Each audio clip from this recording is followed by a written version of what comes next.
argitaletxeak baditu 3 sail, eta sail horietako bat da begikoak saila.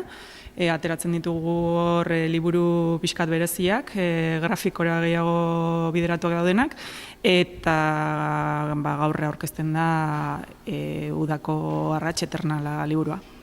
Formatu bereziko liburu bat, artista beak ja pentsatuta zeukan formatu bat, poxpolu kaja baten itxura dauka, eta barruan olako argazki, ointxe naiz guatzen, argazki ditu barruan akordei formatuan, eta ere bai objektu batzuk erakusten dituen argazki batzuk.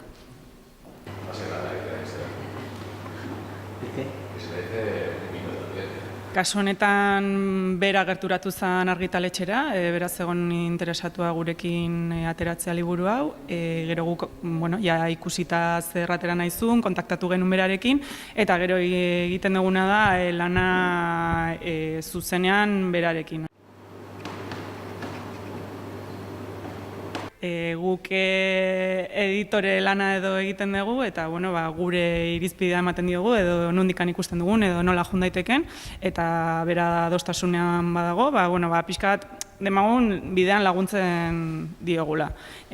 Kasu honetan nahiko itxita zeukan berak formatua, eta nahiko pentsatua, orduan lagundu dioguna gehiago, edizio lan hortan gehiago, maketazio lanean ematen olako irizpide bat, eta imprenta lanakin, eta liburu batek behar duen lan horretan.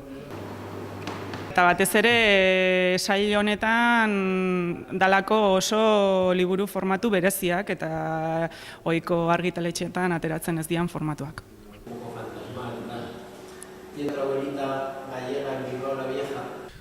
Nik Diego Aldasoro liburu horren harira ezagutu dut, eta ikusi duenagatik nahiko artista polifazetikoa da, alegia atera ditu liburuak, baina askotan iruditik abiatuta, erabilitzen du batzuetan audioa, bideoa.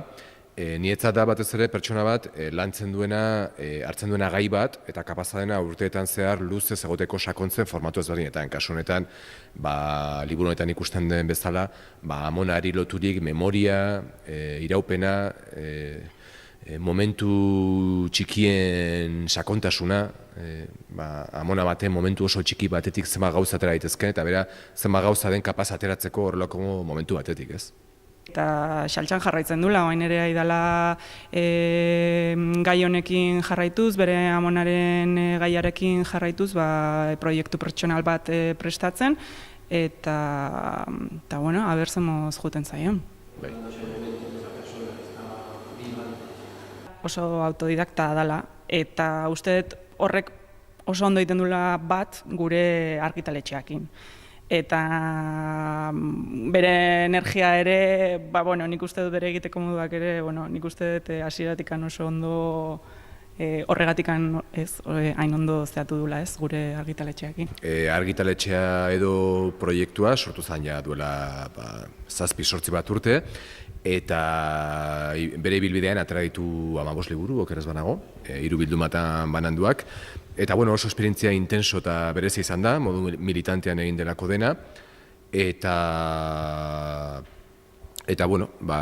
bertan egon garen ontzat, zein egilentzat uste dut oso esperientzia interesgarria izan dela, autogestio modu batean kudeatuta argitaletxe bat, modu militantean, horrek ekarri du bere ibilbidean mugatua izatea, militantzieak zoritxarrez behintzat konpromiso zehatzetan epe muga bat duelako, beraz edo amaitzear da, esperientzia, baina oso pozik gaude 15 liburu hauek plazan daudelako, eta zorionez liburuek bizitza propioa dute, eta nesta egileek beren ibilbidea amaitu, bizirik jarraitzen dute. Beraz, animatzen zaituztugu edo kataraituen 15 liburu horiek, gehiago ez direlako izango, liburu denetan bilatzea eta gozatzea.